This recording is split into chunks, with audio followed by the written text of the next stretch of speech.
فأعوذ بالله السميع العليم من الشيطان الرجيم من همزه ونفخه ونفثه. بسم الله الرحمن الرحيم.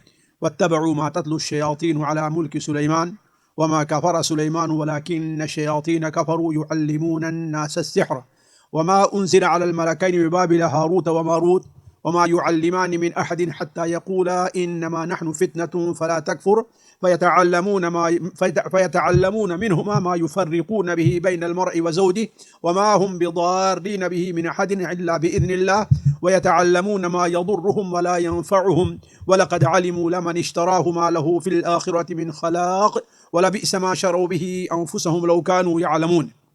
سبحانك لا علم لنا إلا ما علمتنا إنك أنت العليم الحكيم. رب اشرح لي صدري ويسر لي أمري واحلل عقدة من لساني يفقه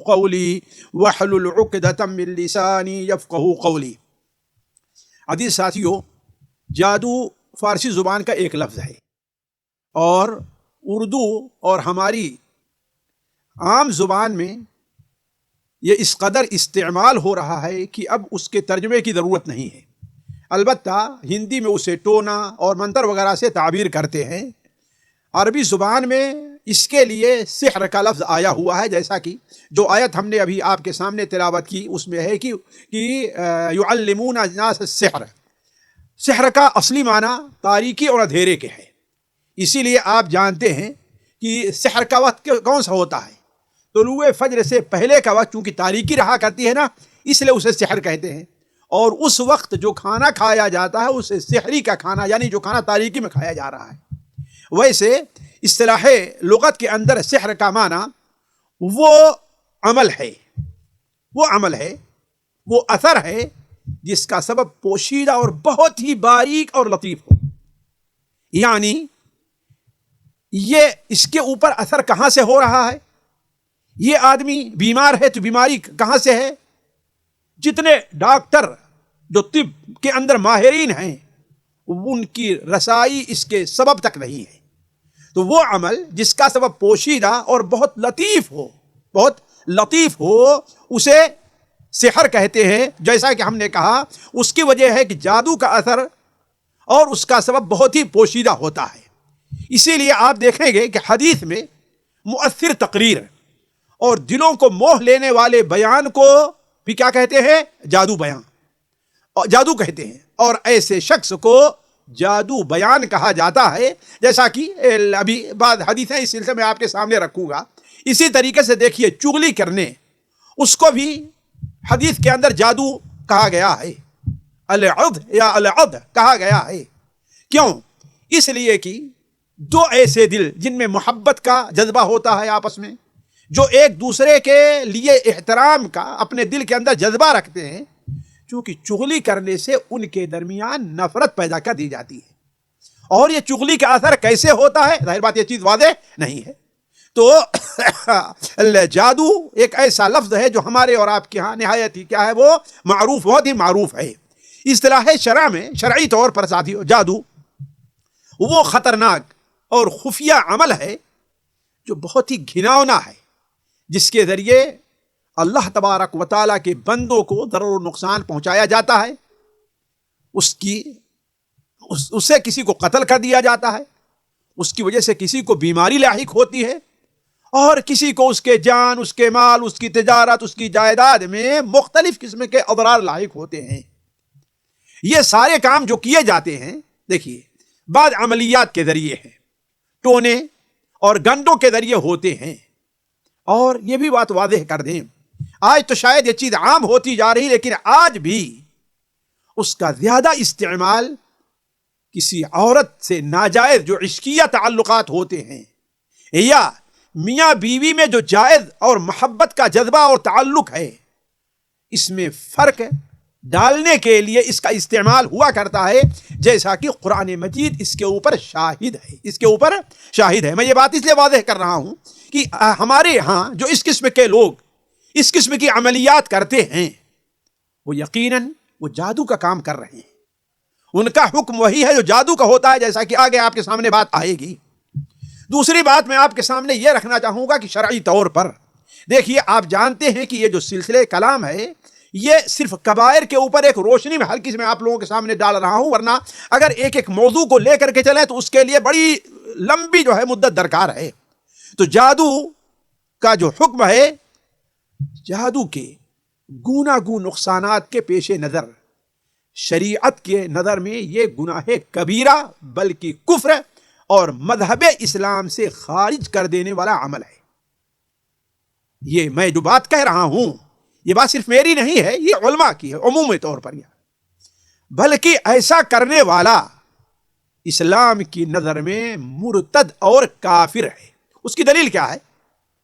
ایک کبیرہ گناہ ہے اور اکبر الکبائر میں ہے، بلکہ اس سے بھی آگے ہٹ کر کے صرف شرک اصغر نہیں بلکہ شرک اکبر تک پہنچا ہے۔ اس کی بعض صورتیں شرک اصغر ہوں گی، لیکن اصل جو جادو ہے وہ شرک اکبر، اسی لیے قرآن مجید میں اسے کفر کہا گیا ہے۔ چنانچہ سورہ بقرہ کے اندر اللہ تبارک و تعالیٰ فرماتا ہے وَاتَّبَعُوا مَا تَتْلُو الشَّيَاطِينُ عَلَى مُلْكِ سُلَيْمَانَ، یہ یہود اور نصارہ حق قبول کرنے اللہ تعالیٰ نے موسیٰ علیہ السلام پر جو تورات نازل کی تھی، یہود اسے پڑھنے اس پر عمل کرنے کے بجائے کیا کرنا شروع کر دیے؟ وَاتَّبَعُوا مَا تَتْلُو الشَّيَاطِينُ عَلَى مُلْكِ سُلَيْمَانَ وَمَا كَفَرَ سُلَيْمَانُ وَلَكِنَّ الشَّيَاطِينَ كَفَرُوا يُعَلِّمُونَ النَّاسَ السِّحْرَ، اور یہود تورات کے بجائے ان جنتروں منتروں کے پیچھے پڑ گئے جو حضرت سلیمان علیہ السلام کے دور حکومت میں شیاطین پڑھا کرتے تھے۔ یعنی کیا مطلب؟ یعلمون الناس السحر، لوگوں کو جادو سکھلاتے تھے۔ حضرت سلیمان علیہ السلام نے ایسا کفر کبھی نہیں کیا، ذرا دیکھیں گے، یعنی جادو گویا کفر ہے تو حضرت سلیمان علیہ السلام یہ کفر کیسے کر سکتے ہیں؟ البتہ کفر تو وہ شیطان لوگ کیا کرتے ہیں جو لوگوں کو جادو سکھاتے ہیں۔ اس آیت کے اوپر آپ غور کریں، اگر جادو سکھانا، ابھی ایک نقطہ ہم رکھیں گے جادو سیکھنے اور سکھانے کا، اگر جادو سکھانا یہ کفر ہے تو جادو کا عمل کرنا، جادو کو حق تسلیم کرنا، جادو کو جائز سمجھنا، اس کا کیا حکم ہوگا آپ اندازہ لگا سکتے ہیں، یعنی وہ تو کفر اکبر ہوگا وہ۔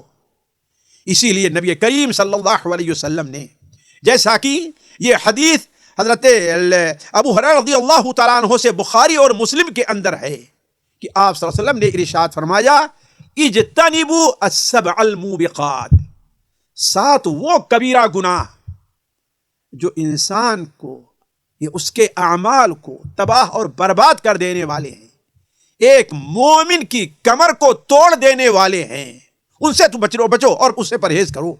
صحابہ نے کہا اے اللہ کے رسول صلی اللہ علیہ وسلم وما ہن، وہ ہیں کیا؟ تو آپ صلی اللہ علیہ وسلم نے بیان فرمایا الشرک باللہ والسحر، اس کے بعد باقی کاموں کا ذکر کیا آپ نے، لیکن پہلے منزلے پر غور کریں کہ اللہ کے رسول نے کیا بیان فرمایا؟ اللہ تعالیٰ کے ساتھ کسی کو شریک کرنا، والسحر اور جادو کرنا، پھر آگے وقتل النفس التي حرم اللہ الا بالحق، یعنی نہ حق کسی جان کو مارنا، واکل الربا سود کھانا، واکل مال الیتیم یتیم کا مال کھانا، وتولی یوم الزحف میدان جنگ سے بھاگ کھڑے ہونا، وقذف المحصنات المؤمنات الغافلات، اور پاک باز بھولی بھالی پاک دامن عورتوں پر زنا کی، بے حیائی اور فحاشی کی تہمت لگانا۔ تو اس حدیث سے آپ لوگ اچھی طریقے سے اندازہ لگا سکتے ہیں کہ سحر یعنی جادو جو ہمارے یہاں آج اس کثرت سے عام ہے، کہ صرف نہ یہ کہ لوگ جادو کو برا سمجھتے ہیں، نہیں، ہماری امت مسلمہ کا ایک بہت بڑا طبقہ جادو گری، جادو سیکھنے اور جادو کے ذریعے لوگوں کو ضرر نقصان پہنچانے کے اندر مبتلا ہو چکا ہے۔ ایک اور حدیث جسے امام احمد حنبل رحمہ اللہ اور امام طبرانی رحمہ اللہ اپنی کتاب الاوسط میں نقل کرتے ہیں کہ آپ صلی اللہ علیہ وسلم نے ارشاد فرمایا ثلاثۃ لا يدخلون الجنہ، 3 قسم کے لوگ ایسے ہیں جو جنت میں نہیں جائیں گے۔ وہ 2 صورتیں ہو سکتی ہیں، ابدی طور پر بھی یا وقتی طور پر بھی، اولی طور پر بھی، یعنی اصل یہ ہے کہ ان کی سزا کیا ہے؟ جہنم ہے۔ وہ 3 لوگ کون ہیں؟ آپ نے ارشاد فرمایا مدمن خمر، شراب کا عادی بن جانا. شراب سے متعلق گفتگو آگے آئے گی. دوسرا کام کیا ہے؟ قاطع رحم، رشتہ داری کو توڑنے والا، والدین کے ساتھ بدسلوکی کرنے والا، چچا کے حقوق کو ہڑپ کرنے والا، بھائی کو اپنے سے دور کرنے والا، جتنے یہ رشتے ہیں. وہ مصدق بالسحر، اور جو شخص جادو کو حق مانتا ہے. یہ ہم نے بڑے اختصار کے ساتھ آپ کے سامنے 3 دلائل رکھے ہیں جس سے آپ لوگ بڑی آسانی سے جادو کا شرعی طور پر کیا حکم ہے اس کو اندازہ لگا سکتے ہیں. تیسرے نقطے کے اوپر آتے ہیں کہ آخر جادو سیکھنے کا حکم کیا ہے. بسا اوقات انسان جادو سیکھے، جادو کرے گا نہیں، صرف یہ ہے کہ اس کے بارے میں معلومات حاصل کرنا. جادو کا علم جو ہے اسے بھی علماء نے، چونکہ یہ عمل کفر ہے، اسی لیے اس کا سیکھنا اور سکھانا ناجائز اور حرام قرار دیا ہے، اور اس پر عمل کرنا یہ کیا کر دیا ہے؟ وہ کفر قرار دیا ہے. جیسا کہ اللہ تبارک و تعالی نے سورہ بقرہ میں ارشاد فرمایا ان فرشتوں سے متعلق جنہیں بطور آزمائش اور فتنہ کے اللہ تبارک و تعالی نے اس دنیا میں بھیجا تاکہ لوگوں کو جادو سکھائے کہ یہ ہے. اصل مقصد تھا یہ فرق بتانے کے لیے. کہتے ہیں سلیمان علیہ السلام کے پاس اللہ تعالیٰ کا معجزہ تھا، وہ جادو نہیں تھا. جادو یہ ہے اس طریقے سے اندازہ لگاؤ کہ معجزہ اور جادو میں کیا فرق ہوتا ہے. تو وہ فرشتے کہا کرتے تھے وَمَا يُعَلِّمَانِ مِنْ أَحَدٍ حَتَّى يَقُولَا إِنَّمَا نَحْنُ فِتْنَةٌ فَلَا تَكْفُرْ. وہ کسی کو بھی، کسی بھی فرد بس من احدین کہا ہے اللہ تعالیٰ نے، کسی کو بھی، چھوٹے بڑے عالم جاہل کسی کو بھی وہ جادو نہیں سکھاتے تھے، الا یہ کہ اس سے پہلے متنبہ کرتے تھے. متنبہ کرتے تھے کہ دیکھو یہ حرام ہے، یہ کفر ہے، اس کو نہ سیکھو، یہ اللہ تبارک و تعالیٰ کی ناراضگی کا سبب ہے. ہمیں اللہ تعالیٰ نے انما نحن فتنۃ، تمہارے لیے بطور آزمائش کے بھیجا ہے. تو معلوم کیا ہوا ساتھیوں کہ جادو کا سیکھنا اور سکھانا انسان، بلکہ بعض علماء نے تو یہاں تک کہا کسی بھی نیت سے سیکھے اور سکھائے. جب عمل کفر ہوا تو کفر کا عمل آپ جانتے ہیں جو کفریہ عمل ہے، شرک کرنا، کہ اللہ تعالیٰ کی مقررہ چیزوں کا انکار کرنا، یا کوئی بھی چیزیں ہیں حالت اضطرار کے علاوہ ان کا ارتکاب کبھی جائز نہیں ہے. شراب پینا یہ حرام ہے، حرام ہے. اب کوئی کہے میں آزمانے کے لیے شراب پی رہا ہوں تاکہ لوگوں کو بتلاؤں کہ ہاں بھائی شراب کا اثر کیا ہوتا ہے، تو یہ اس کے لیے جائز نہیں ہوگا. زنا حرام ہے، تو کوئی آدمی زنا کہے بھائی میں اس لیے تاکہ لوگوں کو بتاؤں کہ زنا ایسے ہوتا ہے، یہ کسی صورت جائز نہیں. اسی طریقے سے جادو کا سیکھنا اور سکھانا جائز نہیں ہوگا. حضرت عبداللہ ابن عباس رضی اللہ تعالیٰ عنہما کی حدیث معجم طبرانی اوسط وغیرہ میں علامہ البانی اسے صحیحہ میں نقل کرتے ہیں کہ آپ صلی اللہ علیہ وسلم نے ارشاد فرمایا لیس منا من تسحر او تسحر له، وہ ہمارے طریقے پر نہیں ہے، وہ مسلمانوں کا طریقہ نہیں ہے کہ جو آدمی جادو کرتا یا اس کے لیے کسی نے جادو کیا جاتا ہے، یا تکہن او تکہن لا، یا اس نے کہانت کی یا اس کے لیے کہانت کی گئی. ابھی اس کا وضاحت تھوڑی سی اگر وقت رہا تو آئے گی کہانت کی. اور جس نے بدفالی لی اور بدشگونی لی وہ ہم میں سے نہیں ہے. تو ساتھیوں یہ معنی واضح ہے کہ جادو کا سیکھنا اور سکھانا کفر ہے. اور اس کی وضاحت کرتے ہوئے میں آپ کے سامنے بتاؤں کہ بہت سے علماء کا یہ تجربہ ہے، انہوں نے جو جادو سے متعلق جو کتابیں لکھی گئی ہیں ان کا مطالعہ کیا. یہ جادو سیکھنے سے مختلف چیز ہے، اس کا مطالعہ کیا، یا مجھ سے بعد فقہ لوگوں نے بیان کیا کہ کوئی بھی شخص جو جادو سیکھتا ہے وہ جادو سیکھنے سے پہلے کفر اور اسلام کے منافی چیزوں کا ارتکاب کرتا ہے. اس کی وجہ کیا ہے کہ اصل جو جادو ہے وہ بغیر شیطان کی مدد کے نہیں ہو سکتا. کسی کے اوپر آپ جادو کریں، اسے قتل کریں، کیسے قتل کریں گے؟ یہ شیطان کے ذریعے ہوتا ہے.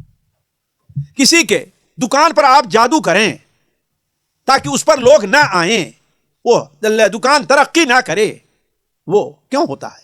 اس لیے ہوتا ہے کہ شیطان وہاں پر اپنا رول اور کردار ادا کرتا ہے. تو بغیر شیطان کی مدد کے کوئی آدمی جادو نہیں کر سکتا، جادو نہیں سیکھ سکتا.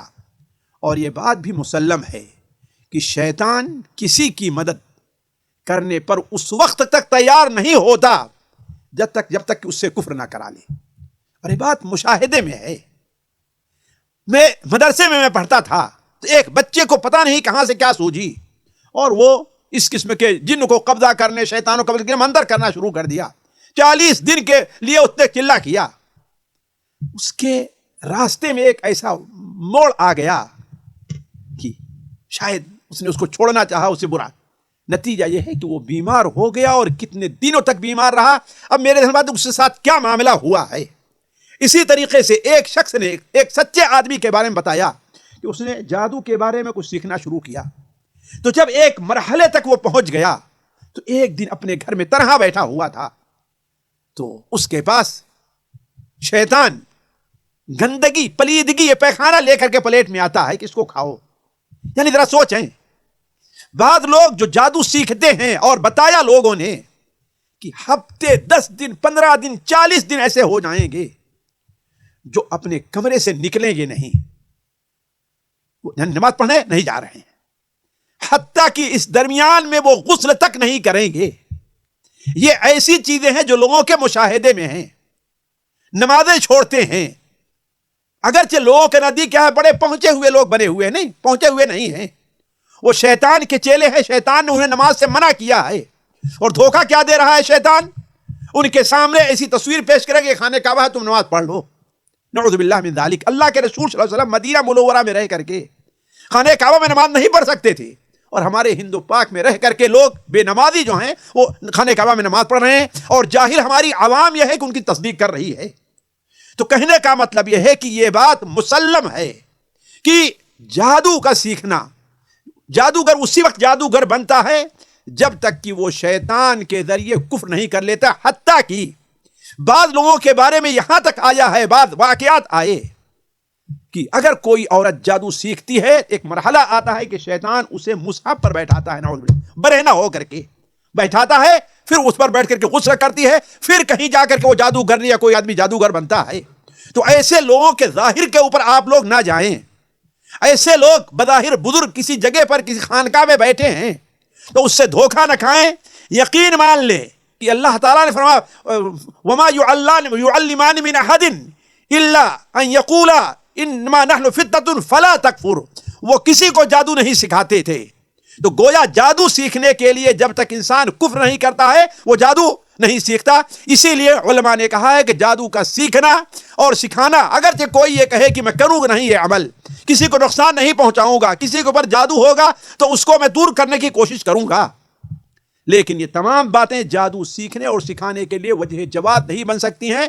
اللہ تعالیٰ نے قرآن مجید میں یہ طاقت رکھی ہے کہ انسان اس کے ذریعے سے جادو کے اثر کو توڑ سکتا ہے. جیسا کہ نبی کریم صلی اللہ علیہ وسلم کے اوپر جب جادو کا اثر ہوا، جیسا کہ سب لوگ جانتے ہیں، صحیح بخاری وغیرہ میں یہ حدیث موجود ہے، بعض وہ لوگ جن کا غیبیات پر علم نہیں ہے، اللہ کے رسول صلی اللہ علیہ وسلم کی حدیثوں کی حجیت پر ان کو اعتبار نہیں ہے، وہ نبی صلی اللہ علیہ وسلم کے اوپر سے جادو ہونے کا انکار کرتے ہیں، جبکہ یہ بات متواتر طور پر وارد ہے. تو علی کل حال اس موضوع کو میں طول نہیں دینا چاہتا، نہ ہی مشاہدات بیان کر کے آپ کے سامنے، صرف یہ ہے کہ جادو کا سیکھنا اور سکھانا یہ ناجائز اور حرام ہے. آخری بات یہ ہے جادو کی سزا کیا ہے. جادو کی سزا دیکھیے، جادو کی سزا، جادو کی قباحتوں کے پیش نظر شریعت میں اس کی سزا قتل رکھی گئی ہے. یعنی اسے کیا کیا جائے؟ قتل کر دیا جائے. اس سلسلے میں ایک حدیث سنن ترمذی میں وارد ہے، جندب بن عبداللہ کی ہے رضی اللہ تعالیٰ کی، کہ اللہ کے رسول صلی اللہ علیہ وسلم نے ارشاد فرمایا حد الساحر ضربۃ بالسیف. ساحر کی حد یہ ہے کہ اسے قتل کر دیا جائے. لیکن امام ترمذی رحمہ اللہ یہ حدیث نقل کرنے کے بعد اسے کہتے ہیں کہ یہ ضعیف ہے، اس کا موقوف ہونا صحیح ہے. یعنی حضرت جندب کا یہ قول ہے، نبی صلی اللہ علیہ وسلم کا یہ فرمان نہیں ہے. لیکن صحابہ کا اس بات پر اجماع رہا ہے کہ جادوگر کو قتل کر دیا جائے، بلکہ بعض علماء نے کہا اس سے توبہ نہیں کرائی جائے گی اور بغیر توبہ کے اسے قتل کر دیا جائے. چنانچہ اس سلسلے میں سب سے واضح دلیل صحیح بخاری میں حضرت عمر رضی اللہ تعالیٰ عنہ کا ایک اثر ہے جو مختصر ہے، البتہ وہی اثر مسند احمد، طبرانی اوسط، سنن ابو داود وغیرہ میں جو تفصیل کے ساتھ مروی ہے، تو ان میں بجالہ ابن عبید رحمہ اللہ بیان کرتے ہیں کہ حضرت عمر رضی اللہ تعالیٰ عنہ کی وفات سے 1 ماہ قبل ہمارے پاس ان کا خط آیا، 1 ماہ قبل ہمارے پاس ان کا خط آیا۔ وہ کیا خط تھا؟ اس میں لکھا ہوا تھا کل اقتلوا کل ساحر وفرقوا بین کل ذی محرم من المجوس وانہوہم عن الزمزمہ۔ دیکھو 3 کام، 3 فرمان ہماری طرف سے جاری ہے جس کے اوپر تمہیں عمل کرنا ہے۔ پہلے تو یہ ہے کہ ہر جادوگر کو قتل کر دیا جائے، ہر جادوگر کو قتل کر دیا جائے، اور مجوسی جس نے اپنے کسی محرم عورت سے شادی کی ہو درمیان میں فرق کر دیا جائے، اور تیسری یہ ہے کہ انہیں گنگنانے، سر لگانے، گویا بجانے اور گانا گانے سے روک دیا جائے۔ یہ حضرت عمر رضی اللہ تعالی عنہ کا اثر بالکل واضح طور پر ہے، صحیح دلیل کی بنیاد پر ہے۔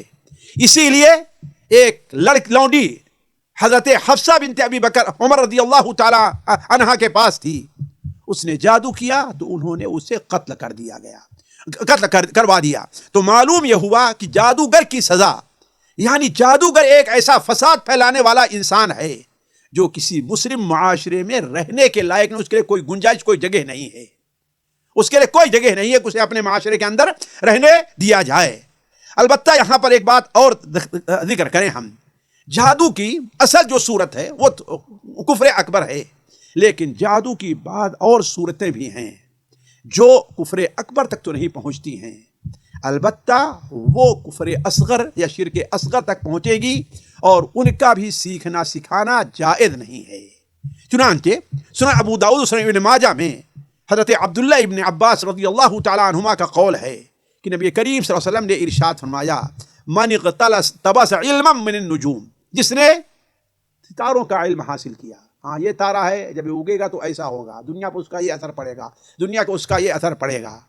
دیکھیے ستاروں کے سیکھنے کے ایک الگ مسئلہ، ایک تو یہ ہے کہ ستارہ کیا ہے، موسم یعنی اس کے بعد سے بدلے گا، ہے نا، ظاہر بات ہے اس کی تبدیلی کا اثر جو الگ چیز ہے، نہیں ہے کوئی ان ستاروں میں اگر کرشمہ مانتا ہے یہ ستارے، تو یہی چیز کیا ہے، اس کو اسلام کے اندر سحر کا، جادو کا، کیوں؟ اس لیے کہ اللہ تبارک و تعالیٰ نے اسے سبب نہیں بنایا ہے جسے آپ لوگ سبب مان لے رہے ہیں۔ اسی طریقے سے ایک اور چیز کو اللہ کے رسول صلی اللہ علیہ وسلم نے جس پر غور کرنے کی ضرورت ہے، آپ نے جادو قرار دیا ہے، لیکن ظاہر بات ہے یہ سحر اکبر نہیں ہے، وہ کیا ہے، سحر بیانی اور جادو بیانی۔ بعض لوگ ہوتے ہیں اللہ تعالیٰ ان کو گفتگو کا اچھا اسلوب دیتا ہے، اچھا انداز دیتا ہے کہ وہ کسی غلط بات کو اس انداز سے پیش کرتے ہیں کہ سننے والا اسے حق اور دین اور سچ مانتا ہے، جس کی وجہ سے وہ گمراہی کا شکار ہو جاتا ہے۔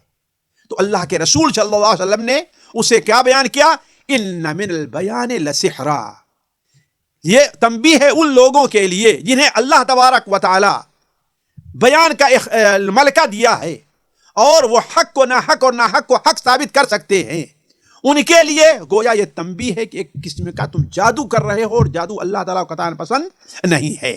تو علی کل حال چند ایسی چیزیں ہیں جو ہمارے یہاں پائی جاتی ہیں، وہ جادو کے اصل بڑے جادو کے مقام کو تو نہیں پہنچتی، لیکن وہ اصل جو جادو کی چھوٹی شکلیں ہیں وہ ان میں داخل ہیں، جن کا ذکر انشاءاللہ میں اگلی مجلس میں آپ کے سامنے کروں گا۔ آج کی مجلس اسی مختصر پر میں آپ کے سامنے بند کرتا ہوں۔ اللہ تعالیٰ سے دعا ہے کہ اللہ تعالیٰ ہمیں اور آپ کو ان باتوں سے فائدہ پہنچائے۔ والسلام علیکم ورحمۃ اللہ وبرکاتہ۔ سامعین اکرام، ہمارے علمی اور عوامی دروس اور سوال و جواب کی مجلسوں سے آپ خود بھی مستفید ہوں اور اپنے دوست و احباب کے ساتھ بھی شیئر کریں۔ عین ممکن ہے کہ آپ کے شیئر سے کسی کی اصلاح اور آپ کے لیے صدقہ جاریہ بن جائے۔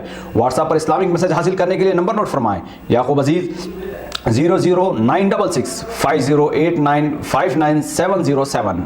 واٹس ایپ سوال جواب گروپ میں ایڈ ہونے کے لیے نمبر نوٹ فرمائیں: عبدالسلام عمری 00966 502627 622۔ نمبر بھیجتے ہوئے نام اور پتہ ضرور لکھیں۔ اسی طرح ہمارے یوٹیوب چینل اسلامی دعویٰ کو ضرور سبسکرائب کریں تاکہ ہماری ہر نئی اور اہم ویڈیو کی اطلاع آپ کو فوری حاصل ہو جائے۔ تمام دروس، مقالات اور سوال و جواب سیریز کے لیے ہماری مشہور ویب سائٹ www.islamidawah.com کا مشاہدہ کرتے رہیں۔ السلام علیکم ورحمۃ اللہ وبرکاتہ۔